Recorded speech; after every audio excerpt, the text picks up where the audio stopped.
पूजा महाराज की जय। एक बार नहीं शांति निवासी ऋषि ने सरकार के कन्या सूर्य से पूछा, ये सूर्य इस कलिकाल कलयुग में लोगों के बालक की तरह दीर्घायु होंगे। इसी समय बहुत से सनातन ऋषियों ने आपस में सलाह किया कि क्या इस कलयुग में माता के जिस तरह से पुत्र मर जाएंगे। जब वे आपस में निर्णय नहीं कर सकी तब गौतम जी के पास पहुँचने के लिए गई। जब उनके पास पहुँची उस समय गौतम जी आनंद के साथ बैठे हुए थे। उनके सामने जाकर के उन्होंने मस्तक झुकाकर प्रणाम किया। भजन कर ने पूछा कि हे प्रभु, इस कलयुग में लोगों के पुत्र किस तरह जीवित रहेंगे, इसके लिए कोई व्रत या तप हो मुझे बताइए। इस बात सुन करके गौतम जी बोले कि आपको मैं वही बात कहूँगा जो मैंने पहले सुन रखा है। गौतम जी ने कहा कि जब महाभारत युद्ध शांत हो गया और दोनों पुत्र सुधामा के द्वारा हमने बेटों को मरा दे करके सब पांडव बड़े दुखी हुए। उनके शोक से व्याकुल होकर के श्रेष्ठ धर्म के पास गई और उसने धर्म से कहा, ये जल गया सारे क्या आप कृपा पर हो गया नहीं फटा बोलने वाला सत्य करने वाला संदर्शी जी कुबान नामक एक राजा था। एक बार वह अपनी स्त्री के साथ ही ससुराल गया और वहीं रहने लगा। एक दिन आधी रात के समय के व्याकुल कोई स्त्री में रोने लगी क्योंकि वह अपने बेटे के दर्शन से निराश हो चुकी थी। उसका बेटा मर चुका था। वही माता के सामने मेरा बेटा मारा जा रहा है। राजा मानो हो गया और तत्काल तुम्हारा बेटा कैसे मरा।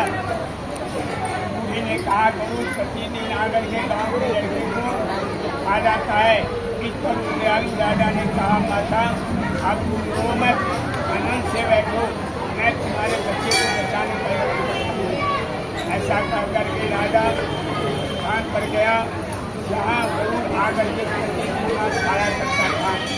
उसी समय जरूर भी उस पर टूट पड़ा और मांस खाने लगा। जब अतिशय तेजस्वी गरुड़ ने राजा का अंग खा लिया तो झटपट राजा ने अपना चाइना अंग उसके सामने रख दिया। या देख करके सुन नहीं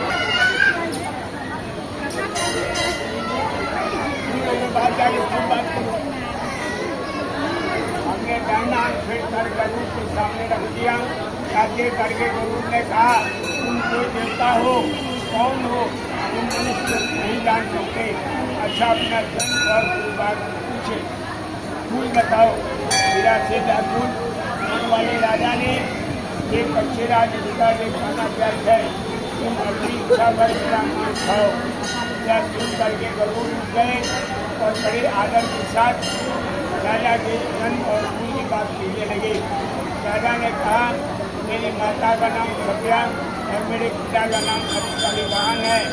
उस वंश में मेरा जन्म हुआ है और वाहन मेरा नाम है। राजा की जागरूकता देख करके राजा ने कहा कि हे महाभाग, तुम्हारे मन में जो दिलाता वो वर मांगो।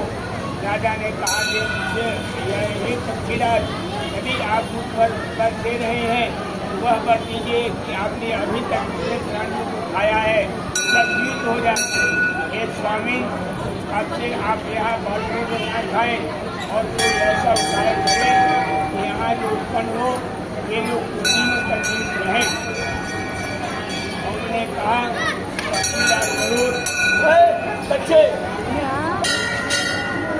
स्वामी, आपसे आप यहाँ बालकों को न खाएं और कोई ऐसा उपाय करें जहाँ उत्पन्न हो ये लोग बहुत दिनों तक जीवित रहे। उन्होंने कहा कि हे पक्षीराज, जरूर। राजा को वरदान दे करके स्वयं अमृत लाने के लिए नागलोक को चले गए। वहाँ से अमृत ला करके उन्होंने उन मरे हुए मनुष्यों की हड्डियों पर बरसाया। ऐसा करने से सब लोग चिंतित हो गए, जिनको भी पहले गुरु ने खाया था। राजा के त्याग और गुरु की कृपा से वहाँ बालकों का बहुत कष्ट दूर हो गया। उस समय राजा के शरीर को सेवा दूर हो गई थी। राजा की जानता देख करके गुरु जी ने फिर कहा, एक संसार के कल्याण और एक वरदान में और दूंगा, आशीष की शक्ति से रहित शुभ असली बुद्धि को आज ही तुमने इस समय में जीवन दान किया है। ये बस आज से दिन ब्रह्म भाव को प्राप्त हो गया। जो मूर्ति भेद से विधि नामों से विचार है, वह प्रयोग से पुलिस पूरा मनुष्य खिलाने के लिए में है, जो पूजा कहलाई है। इस तिथि को जो स्त्रियाँ इस पूजा को करेगा, उसकी आगे हमारी पूजा करेंगी, तीनों दिन उनका सौभाग्य करेगा और वंश की भी अभिवृद्धि होगी। ये महाभाग इस विषय में विचार करने की आवश्यकता नहीं है। ये राजा शत्रु से रहित और क्या तिथि की अष्टमी को व्रत करें और नियम को पालन करें, और यह शत्रु को अष्टमी का त्याग करें, यानी उसको व्रत न करें, शुद्ध अष्टमी को व्रत करें। यदि यह पर ध्यान न दिया गया तो नष्ट हो जाएगा, सरकार हो जाएगा। इस स्थान को इतना वरदान दे करके गए, चले गए और राजा की अपनी पत्नी के साथ अपने नगर को वापस चले आए।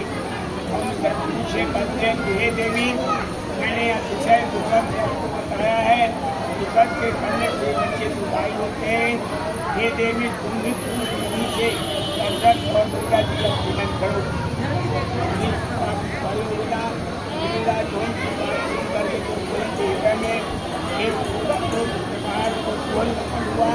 और स्त्रियों को बुला करके उनके साथ का उत्तम व्रत किया।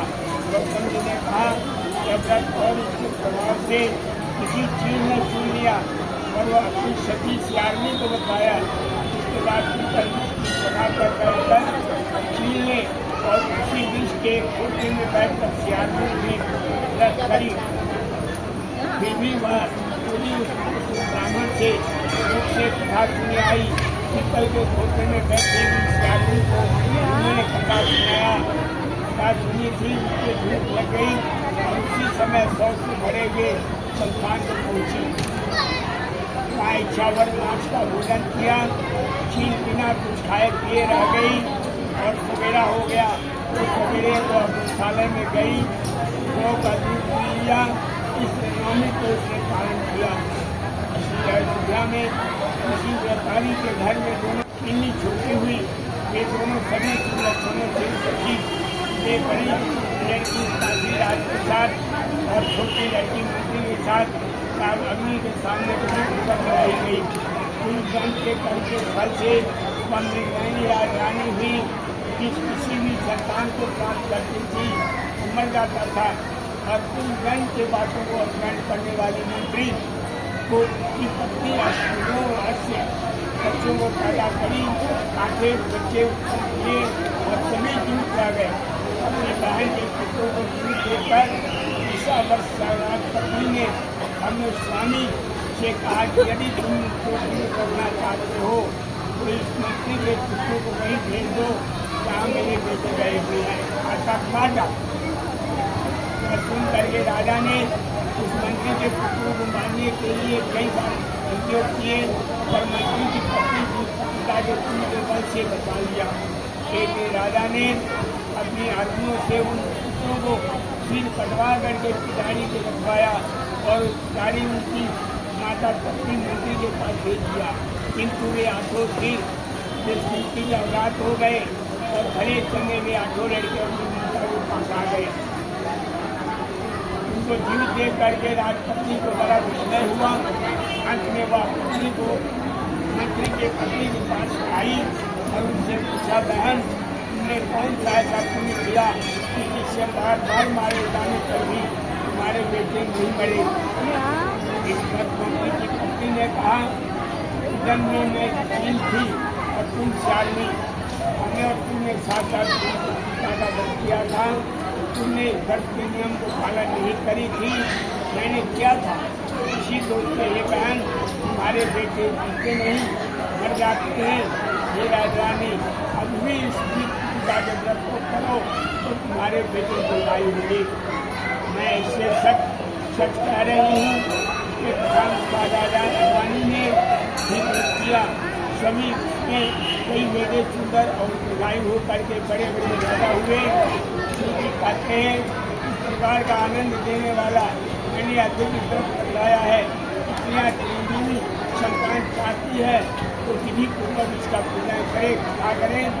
व्रत विधि पूजन से करें। प्रेम से बोले जय।